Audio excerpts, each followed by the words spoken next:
মির্জা আব্বাস ভাই অসুস্থ এবং সে অসুস্থতার কারণে অনেকেই সোশ্যাল মিডিয়াতে বিভিন্ন জায়গাতেই দেখলাম, ভিজিট করে সম্ভবত যারা বিএনপির ভাই বোনেরা আছেন তারা বোধহয় বেশিরভাগ এইসব লেখাগুলো লিখছেন যে নাসিরউদ্দিন পাটোয়ারি হচ্ছে গিয়ে এই মির্জা আব্বাসের অসুস্থতার জন্য কারণ। আপনাদেরকে জ্ঞাতার্থে বলে রাখি যে মির্জা আব্বাস 2026 সালের 12ই ফেব্রুয়ারি যে নির্বাচনটা হয়েছে সেই নির্বাচনে উনি জনগণের ভোটে এমপি হন নাই। এটা ভাই আপনারা যারা আওয়ামী লীগের মতো গায়ের জোরে যদি কথা বলেন সেটা অন্য হিসাব, কিন্তু যদি যুক্তি আর বাস্তবতার প্রেক্ষিতে কথা বলেন তাহলে মির্জা আব্বাস যে ফেল করেছে সেটা আপনি নিজেও জানেন। আওয়ামী লীগের অনেক এই দিন একজনের সাথে কথা হচ্ছিল, উনি সম্প্রতি বাংলাদেশ থেকে এসেছেন, আওয়ামী লীগের সমর্থন করেন, বাট সে আবার আমারও পছন্দ করে ইন্ডিয়ার কারণে। তো উনি আমারে বললেন যে বলতেছে ভাই কোন এমপি, ও আচ্ছা রহমত আলী না রহমতুল্লাহ, যে রহমত আলী বোধহয়, যে বাড্ডার ওই দিকের যেই এমপি ছিল আওয়ামী লীগের, এর বউ নাকি আবার খুব ভালো মানুষ। হ্যাঁ, বউটা সে ভোট দিতে গিয়েছে, পরের দিন দেখে তার বউয়ের ভোটটাও বউ দিতে পারে নাই, ভোট আরেকজন দিয়ে দিয়েছে, মানে ওই রাতের ভোটের, যেটা 2018 সালে। তো এই লোক সে এরকম এক ভোট কেন্দ্রে সে সারা রাত ভোট মেরেছে। তো এসে তারপরে সে বলল যে ভাই এই ব্যাপার, ভোট কিন্তু এইভাবেই হয়েছে, আপনারা যেটা বলেন এটা একদম অযৌক্তিক না। তো এটা কিন্তু আওয়ামী লীগের লোক সবচেয়ে ভালো জানে যে রাতে ভোটটা যে হয়েছে। আজকে বিএনপি 2026 সালের 12ই ফেব্রুয়ারি নির্বাচনে কি করেছে এটা বিএনপি পৃথিবীর সবচাইতে ভালো জানে, কিভাবে কি হয়েছে, কোন জায়গায় কাকে ঠকায় কাকে জিতানো হইলো কি, এগুলো সব কিছু ওনারা আমাদের চাইতে ভালো জানে, স্বীকার করবে না, এটাই হচ্ছে গিয়ে পার্থক্য। স্বীকার করার দরকার নাই, কিন্তু উনি কিন্তু একজন ভোট চোর। এবং দুনিয়াতে আপনি চুরি বাটপারি শয়তানি সব কিছু করবেন আর আপনি অসুস্থ হইলে সব কিছু মাফ হয়ে যাবে, বিষয়টা এরকম না। বাট আমাদের ভেতরে ওইটুকু মনুষ্যত্ববোধ, মানবতাবোধ, সৌজন্যতাবোধ আছে সেইটুক, যে একজন মানুষ অসুস্থ হয়েছে, মানুষ তো যাই হোক আশরাফুল মাখলুকাত হিসাবে আমি তাকে, তারপরে সে মুসলমান, আমি তাকে ভাই মনে করি, ভাই হিসাবে আল্লাহর কাছে দোয়া চাই আল্লাহ যেন ওনাকে সুস্থ করে দেখ। বাট এই যে দোষ যারা দিচ্ছেন তাদেরকে প্রথমে হিসাব করতে বলবো, মির্জা আব্বাসকে যদি নাকি ওনার ধরেন কোনো পাপ টাপ কিচ্ছু নাই, এই ভোট চুরি করেন নাই, উনি ভোটেই জিতে তারপরে সংসদ সদস্য হয়েছেন, উনি খুব ভালো মানুষ, ওনার মতো ভালো মানুষ এই দুনিয়ায় কেউ নাই। উনি এই যে ঢাকা ব্যাংকের মালিক, এই ঢাকা ব্যাংকের মালিক ওনার বাবার বাড়িঘর ভিটেমাটি বিক্রি করে তারপরে ঢাকা ব্যাংক দিয়েছেন, এখানে 1 টাকাও 2 নাম্বারই টাকা নাই। বিএনপির সময় উনি গণপূর্ত মন্ত্রী ছিলেন, ওই মন্ত্রী থাকা অবস্থানে 1টা টাকাও খায় নাই, খুব সৎ অফিসার ছিলেন তিনি। এরকম একজন সৎ মানুষ মনে করে তারপরে ধরেন বক্তব্যটা যদি শুরু করি, এইবার আসেন যে এটার জন্য দায়ী কে। মির্জা আব্বাসের এই যে মনোনয়ন, এই মনোনয়ন পাওয়া নিয়েও কিন্তু দলের ভেতরে ওনাকে না দেওয়ার পক্ষে লোক ছিল। জিজ্ঞেস করেন বিএনপির লোকজনের, যারা বিএনপির, আমরা তো ভাই মানে আওয়ামী বিরোধী ছিলাম, বিএনপির সাথে তো আমাদের সম্প্রতি সম্পর্ক, বিএনপি আমাদেরকে শত্রু মনে করে, বাট বিএনপির ভেতরে তো অনেক বন্ধুবান্ধব আছে, অনেক সূত্র আছে, অনেক সাথে এখনও ভালো সম্পর্ক আছে, ওনাদের কাছে জিজ্ঞেস করেন আপনারা। ওনার স্ত্রী আফরোজা বেগম, উনি আপনার এমপি নির্বাচন করতে চেয়েছিলেন, যেখানে ওই যে হাবিবুর আছে না, ছাত্রলীগের সাবেক ছাত্রলীগের যে হাবিবুর, এই হাবিব হচ্ছে গিয়ে আপনার ওই আসনে আফরোজা চেয়েছিলেন, মানে মির্জা আব্বাসের স্ত্রী, ওনার পুরো নামটা আমার মনে নেই, ওনার স্ত্রী চেয়েছিলেন ওইখানে দাঁড়াইতে, খুব চেষ্টা করেছেন, ওনাকে দেওয়া হয় নাই। মির্জা আব্বাস এমপি হওয়ার পরে মন্ত্রণালয়ে মানে মন্ত্রিসভা গঠন হইল, সেই মন্ত্রিসভার ওইখানে কি মির্জা আব্বাসকে মন্ত্রণালয়ে দেওয়া হয়েছে? বলেন, আপনারা বলেন। বিএনপির যারা মির্জা আব্বাসের দেখলাম ওনারা দেখার জন্য সোজা প্রধানমন্ত্রী নিজেও গিয়েছেন ইয়েতে দেখা করার জন্য, হসপিটালে দেখা করার জন্য, তো উনি খুব গুরুত্বপূর্ণ এই কারণেই তো গিয়েছেন। তো ঠিক আছে, আমরা ধরে নিলাম যে ওনাকে বিএনপি খুব পছন্দ করত, ওনাকে মন্ত্রী পদমর্যাদায় উপদেষ্টা বানানো হলো। এই আওয়ামী লীগের সময় মনে আছে আপনাদের একবার ওই যে দপ্তরবিহীন মন্ত্রী একজন ছিল, কে যেন আমি ভুলে গেছি এই লোকটার নাম, কাউকে একজনকে দপ্তরবিহীন মন্ত্রী বানানো হয়েছিল, সুরঞ্জিত সেন গুপ্ত টুপ্ত বা কাউকে একজনকে, আমার মনে নাই তার নাম। তার নিয়ে আমরা খুব হাসাহাসি করতাম, ট্রল করতাম ফেসবুকে। তো এই যে মির্জা আব্বাস, গয়েশ্বরচন্দ্র রায়, এরকম কয়েকজনকে দপ্তরবিহীন মানে এই মন্ত্রীর পদমর্যাদায় উপদেষ্টা বানিয়েছে না, এটা কিন্তু গালের মধ্যে একটা জুতা মারা। মির্জা আব্বাস ওই জুতায় কতটা কষ্ট পেয়েছেন সেটা আপনারা মানে বাস্তবতা দিয়ে আপনাদেরকে আমি বুঝাই দেই। আপনাদের মনে আছে গয়েশ্বরচন্দ্র রায় এই উপদেশটা বানানোর পরের দিন একটা বক্তব্য দিয়েছিল, মনে আছে আপনাদের?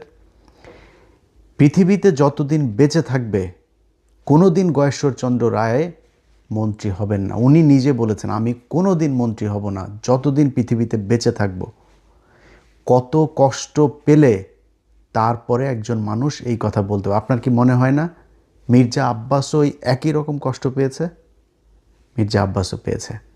অতএব মির্জা আব্বাসের যদি নাকি এই কষ্ট, এই ব্রেনের উপরে যে চাপ, এই চাপ যদি কেউ দিয়ে থাকে সেটা বিএনপি দিয়েছে, নাসিরউদ্দিন পাটোয়ারি দেয়নি। এখন তারপরও আপনারা ধরেন তর্কের খাতিরে যদি তর্ক করতে যান, নাসিরউদ্দিন পাটোয়ারিকে এখন অনেকেই বলছেন মামলা টামলা করবেন, ওনার বিরুদ্ধে কথাবার্তা বলছেন।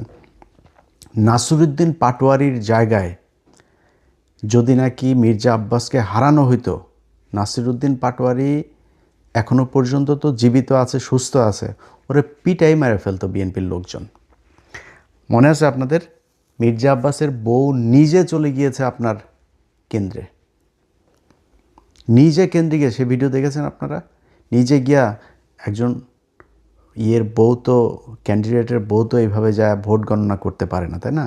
তার এখানে ঢোকারই এখতিয়ার ছিল না, সে সেখানে গিয়েছে, গিয়ে তারপরে সেটা নিয়ে আপনারা সোশ্যাল মিডিয়া, নিউজ, পত্রিকা, টেলিভিশন সব জায়গায় দেখেছেন এই খবর। কেন গিয়েছিলেন? ভোট চুরি করতে গিয়েছেন। আপনি ভোট চোরের বউ, আপনি ভোট চোর। যদি বলেন যে নাসিরউদ্দিন পাটোয়ারির কারণেই সে মারা গিয়েছে, নাসিরউদ্দিন পাটোয়ারির কারণেই সেটা হয়েছে, নাসিরউদ্দিন পাটোয়ারির এইটুক দায়িত্ব নিয়ে নেওয়া উচিত।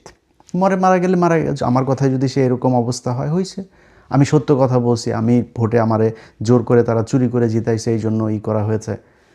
এই নাসিরউদ্দিন পাটোয়ারি সহ জামাত ইসলাম এই যে আজকে পর্যন্ত চুপ করে আছে না, এই জামাত ইসলাম ওই যে ওয়াকার বলেছিল বুকে পাথর বেঁধে তারপরে হাসিনাকে সে দেশ থেকে বের করেছে, এই জামাত ইসলাম বুকে পাথর বেঁধে তারপরে এই 12 তারিখে নির্বাচনটা মেনে নিয়েছে। কারণ জামাত ইসলামকে বলা হয়েছিল শুধু এক জায়গা থেকে না, আপনাদেরকে বললাম না, এটা জামাতের কেন্দ্রীয় নেতাদের সাথে যাদের পরিচয় আছে তারা জিজ্ঞেস করে নিয়েন যে কোন কোন জায়গা থেকে, দেশের ভেতর বাহির, উত্তরপাড়া দক্ষিণপাড়া বিভিন্ন জায়গা থেকে, কোন কোন জায়গা থেকে তাদেরকে বারবার ওয়ার্নিং দেওয়া হয়েছে। জামাত কিন্তু চেয়েছিল প্রতিবাদ করতে, রাস্তায় নেমে যেতে চেয়েছিল, এটা নিয়ে ব্যাপক গ্যাঞ্জাম তাদের করার লোকও ছিল, প্রস্তুতিও ছিল, তারা করতেও ছিল, বাট তাদেরকে বারবার করা হয়েছে যে না, কোনো কিছু করা যাবে না।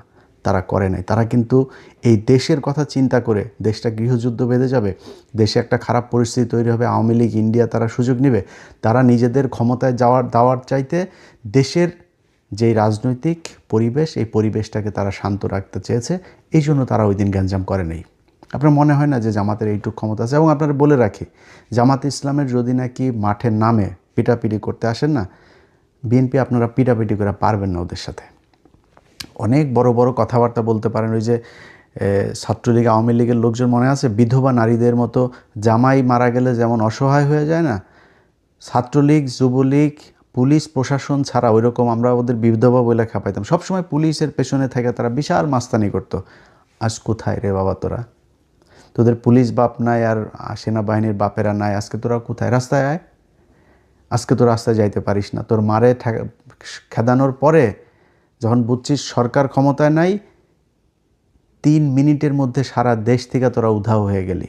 এইরকম আন্ডা বাচ্চা সহ পৃথিবীর ইতিহাসে কোনো দিন এরকম হয়নি।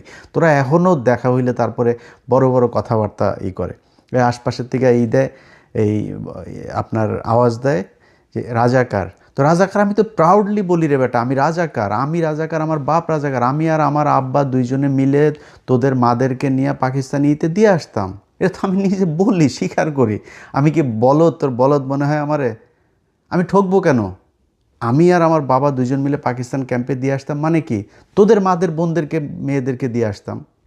তাহলে এখন পাকিস্তানের বীজ হলি কারা? তোরা। তো তোরা রাজাকার বললে আমি তো প্রাউড ফিল করি। তুই আমার যেটা বলে খেপাইতে চাই ওটা তো আমি খেপি না। কী হবে? তুই রাজাকার বলবি, আমি তোরে বলবো তোর মা তো বিয়ে ছাড়া মোদির সাথে যায় শুইতেছে, তোরা তো ওইটা আনতে পারিস না। তোদের মারে তোদের আপারে আন, এটা তো আনতে পারিস না। তো এটা বলে ওনারা করতে চায়। যাই হোক, সেই রাজাকার টাজাকারের ওই ওই আলাপে গেলে আবার অনেক অন্যদিকে চলে যাবে। তো এখন এই মির্জা আব্বাসের বিষয়ে যদি নাকি এখন মনে করেন জামাত ইসলাম মাঠে ওই দিন খারাপ কাজ করতো, তাহলে দেশের পরিস্থিতিটা খারাপ হইতো। বিএনপি হইলে এই ধৈর্য জীবনও দেখাইতো না। হেরে তারপরে বিএনপি জিতে আজকে করছে, ক্ষমতায় আছে, ভোটে হেরে। শোনেন, যেই সব জায়গায় 3,000, 4,000, 5,000 এরকম হয়েছে 57টা না 54টা আসনে। আপনার মনে, তারেক রহমান প্রধানমন্ত্রী, সেই প্রধানমন্ত্রী খালেদুজ্জামান ভাইয়ের কাছে জিতেছে হচ্ছে 5,000 ভোটে। এটা আপনার বিশ্বাস হয়? আপনি কাউন্ট করেন প্রথম দিকের কেন্দ্রগুলোর ফলাফল আর শেষে একই সাথে 17টা কেন্দ্রের ফলাফল দিয়ে দেওয়া হইল কেন? ওগুলিতে সব করাতে তারেক রহমান আগায়, সব করাতে। আর প্রথমে যেগুলো ইন্ডিভিজুয়ালি কেন্দ্রগুলো করা হইলো, সব করাতে খালেদুজ্জামান ভাই আগায়। এটা আপনাদের বিশ্বাস হয়? তো কেমনে হয়েছেন, কেমনে ক্ষমতায় গেছেন, সমস্যা নাই, কোনো সমস্যা নেই। তারপরেও তারেক রহমান এখন পর্যন্ত সোফার যা কিছু করছে খারাপ লাগছে না। খালি একটাই অনুরোধ থাকবে, আওয়ামী লীগ আর ইন্ডিয়ারে নিয়ে আসেন। আর কোনো জায়গায় কোনো কিছুতে কোনো আপত্তি নাই, কোনো কষ্ট নাই, কোনো অভিযোগ নাই, কিচ্ছু থাকবে না। শুধু আওয়ামী লীগ আর ইন্ডিয়ার ব্যাপারে আমরা কিন্তু এখনও দেখছি। যদি মনে হয় বা দেখি যে আওয়ামী লীগ এবং ইন্ডিয়াকে আপনারা আবার ফের করতে যাচ্ছেন, তাহলে কিন্তু সেই আওয়ামী লীগের সাথে যেরকম বিদ্রোহ করেছিলাম ওই বিদ্রোহ কিন্তু আবার শুরু হবে। আমরা কিন্তু এখনও দেখছি। এবং এখন পর্যন্ত যেটা বললাম যে এটা আবার বলাতে আবার আমাদের অনেক লোকজন আবার করে, ভাই ইলিয়াস ভাই আপনি বিএনপি ক্ষমতায় আসছে দেখে মনে হয় চামচামি শুরু করলেন বিএনপির পক্ষে। ভাই এই এই পরীক্ষা গত 10 বছর ধরে দিচ্ছি, এটা নতুন করে পরীক্ষা দেন, সামনেও দেখবেন। তারেক রহমান যদি ইন্ডিয়ার কাছে যদি বিক্রি না হয় আমার কোনো সমস্যা নেই। তবে সামনের নির্বাচনে গেলে আবারও দাঁড়িপাল্লার পক্ষেই ভোট চাবো, এটা আপনাদের আগেই বলে রাখি। কারণ বিএনপির চাইতে জামাতকে যদি আপনি আমার কম্পেয়ার করতে বলেন, তাহলে আমার কাছে মনে হয় জামাতের লোকজন বেশি অনেস্ট। জামাতের লোকজনের চিন্তা ভাবনা, আমি একজন মুসলমান হিসাবে তাদের যেই চিন্তা ভাবনা পলিসি সেগুলো আমি পছন্দ করি, সেই কারণে আমি তাদের পক্ষেই করব। বাট একদম বিএনপির বিরুদ্ধে কোনো তর্ক বিতর্ক, বিএনপির বিরুদ্ধে একদম ঢালাওভাবে এগুলো আমরা করব না যদি ইন্ডিয়ার বিরুদ্ধে। বাট যদি যায়, আমারে যদি ভাই মাথার মধ্যে আপনি পিস্তলও ধরেন, কোনো লাভ হবে না। আমি এটারে একদম আমার জীবন থাকতে সর্বোচ্চ এটার বিরুদ্ধে আমি যুদ্ধ করে যাব।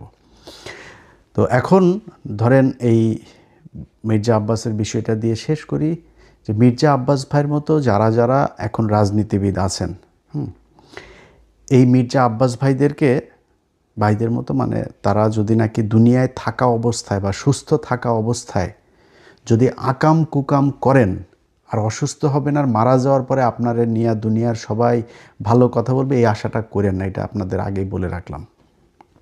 মির্জা আব্বাসের প্রতি আমার মানে আমি তো মির্জা আব্বাসের চাইতে অনেক ছোট, তারপরেও তার প্রতি আমি ক্ষোভ জানাইতে পারতাম। একটা ছোট্ট বিষয় আপনাদের সাথে শেয়ার করি। মির্জা আব্বাসকে আমি এই প্রথম আগে শুরুটা বলি। মির্জা আব্বাস কোনো এক ব্যক্তি তার বিরুদ্ধে কথা বলেছে, তাকে গালাগালি করেছে। সেই গালাগালির প্রেক্ষিতে সে আবার সেই ব্যক্তির নাম ধরে গালাগালি করেছে এবং সে আমাদেরকেও ইন্ডিকেট করেছে ফ্রান্স, আমেরিকা থেকে। তো এইগুলো করে তারপরেই করেছে। তো দাদা তার বিরুদ্ধে আবার তাকে নিয়ে একটা ভিডিও করেছে বা ফেসবুকে সম্ভবত পোস্ট করেছিল, কিছু একটা হবে। তো এটার পরে আমারে ফোন করলো হচ্ছে ওই যে বাড্ডার কায়ুম ভাই, যিনি নাহিদের কাছে যিনি হেরেছেন। তো কায়ুম ভাইয়ের সাথে আমার আবার খুব ভালো সম্পর্ক অনেক আগে থেকে। তো কায়ুম ভাই আমার বললো, ইলিয়াস ভাই আপনি এক কাজ করেন না, দাদার সাথে মির্জা আব্বাসটা একটু মিলাই দেন। তা আমি তারে বললাম যে আসলে দাদা তো একটু একরোখা মানুষ, তো আমার তো ওনার ওনার কাছ থেকে জানতে হবে যে উনি আসলে মির্জা আব্বাসের সাথে কথা বলবে কিনা, যেহেতু মির্জা আব্বাস আগে দাদাকে বাজে কথা বলেছে। তো দাদারে ফোন দিয়ে জিজ্ঞেস করলাম, দাদা বললো যে ঠিক আছে, ওকে, ভালো নেই। তো সাথে সাথেই আমারে আবার আমি কায়ুম ভাইয়ের জানানোর সাথে সাথে কায়ুম ভাই আবার মির্জা আব্বাসের সাথে আমার কনফারেন্সে নিয়ে গেল, নিয়ে তারপরে মির্জা আব্বাস ভাই তখন কক্সবাজারে। এটা কিন্তু আজ থেকে আরও প্রায় ধরেন 6 মাস আগের ঘটনা। তো মির্জা আব্বাস ভাই কক্সবাজার, মির্জা আব্বাস বললো যে ইলিয়াস আমি করবো না, ঢাকায় আসি, ঢাকায় গিয়ে তারপরে আমি এটা নিয়ে বসবো না। তা ঠিক আছে, আমার তো আর এখানে আমি মিডল ম্যান হিসাবে কাজ করেছি। এরপরে সে আর আমার সাথেও কায়ুম ভাইও আর কিছু বলে নাই, সেও আমার কিছু বলে। এর মাঝখানে দেখি আবার ফের সে ঢালাওভাবে আমাদেরকে নিয়ে বাজে কথাবার্তা বলা শুরু করলো। তারপরে আমি আমার মতো ছিলাম। বাংলা এডিশন যেদিন উদ্বোধন হয়, সরি দেখেন এটা, হ্যাঁ এটা 6 মাস না, আরও অনেক আগে, অর্থাৎ বাংলা এডিশন উদ্বোধন হয়েছে জুলাইয়েরও আরও ধরেন মাসখানেক আগের ঘটনা এটা। সো প্রায় 8-9 মাস হয়ে গিয়েছে। তো জুলাইয়ের ওই প্রোগ্রামের জন্য আমি মির্জা আব্বাস ভাইরে আমার অফিসের একজন ফোন দিয়ে বললো যে ভাই এই ব্যাপার, আমার বাংলা এডিশন উদ্বোধনে আপনাকে একটু দাওয়াত দিতে বলেছে, আমি কার্ডটা কোথায় দিয়ে আসবো। সে খুব বাজে একটা কথা বলেছে। কি বাজে কথা ওইটা আর সোশ্যাল মিডিয়াতে বললাম না, বাট খুব বাজে একটা কথা বলেছে। এবং এই যে মানুষটা আমারে নিয়ে বলল না, আমি বললাম যে এটা যে ওনার চাইতে আমার রক্ত কিন্তু কম গরম না। হ্যাঁ, আমি কিন্তু আমারে যদি নাকি আমি কোথাও যদি নাকি আমার মনে হয় যে আমার মাথা যদি ঠিক কন্ট্রোল করতে না পারি, ও আমার চাইতে কত শক্তিশালী আমি দেখি না। আমি কিন্তু মানে সর্বোচ্চ আমার শরীরে যেটুকু আছে ওইটুকু আমি কাজে লাগাই। তো ওনার চাইতে আমার রক্ত কম গরম না, বাট আমি কিন্তু ওনার এই খারাপ সময় আমি এটা ওনাকে খুব সম্মান দিয়ে কথা বলছি এবং আল্লাহর কাছে দোয়াও করছি যে আল্লাহ যেন ওনাকে সুস্থ করে দেন। কিন্তু রাজনীতিবিদদেরকে বলবো, ভাই চুরি করবেন, চোট্টামি করবেন, মাগিবাজি করবেন, দুর্নীতি করবেন, দেশের বিরুদ্ধে কাজ করবেন, সব আকাম কুকাম করবেন, এরপরে মরার সময় আপনারা কেউ খারাপ কথা বলতে পারবে না, মরার পরে আপনারা নিয়ে কেউ খারাপ কথা বলতে পারবে না। এই প্রত্যাশাটা করা বন্ধ করে দিয়েন। যারা মরার পরেও এই যে দেখেন না আপনার ওই যে নিয়ে যায়, শহীদ মিনারে নিয়ে যায়, শহীদ মিনারে নিয়ে তারপরে ফুল দেয়, সারা দেশের মানুষ গিয়া, তারপরে হাজার হাজার মানুষ গিয়া ফুল দেয়। ওই ফুল যার কপালে আছে, যেই কয়জনের কপালে এই ফুল জুটেছে, সব কয়টা মনে করবেন যে জুতা খেয়েছে। কথাটা শুনতে খুব খারাপ লাগলো, একজন মুসলমান হিসেবে বললাম, কোনো মুসলমান যদি এই শহীদ মিনারে গিয়া বিভিন্ন জায়গায় ফুল টুল এগুলো নেয় না, এই মৃত্যুর পরে যার হয়েছে ওরে মনে করবেন ওর জীবনের অনেক পাপ আছে, এই পাপের শাস্তি কিছুটা এখানে দুনিয়ায় হচ্ছে। যে আল্লাহ যাকে পছন্দ করেন ওরে আল্লাহ শহীদ মিনারে এই ফুল নেওয়ায় না। আপনাদের মনে আছে কবি আল মাহমুদের কথা মনে আছে? আল মাহমুদ ভাই কিন্তু একজন মানে আমার দেখা একজন সবচেয়ে মানে শ্রেষ্ঠ মানুষদের মধ্যে বাংলাদেশের একজন উনি। পিয়াস করিমের কথা মনে আছে? দুইজনের একজনকেও এই ছাত্রলীগ, আওয়ামী লীগ এরা শহীদ মিনারে নিতে দেয়নি। এর ফয়সালা আল্লাহ ওই উপর থেকে করেছেন, এটা দুনিয়ায় কেউ ফয়সালা করেনি। আল্লাহ ওনারে এই শাস্তি দিতে চায় নাই, এই অপমান করতে চায় না, এই জন্য ওরে শহীদ মিনারে নেয় নাই। আল্লাহ পছন্দ করেছেন তাই শহীদ মিনারে নেয় নাই।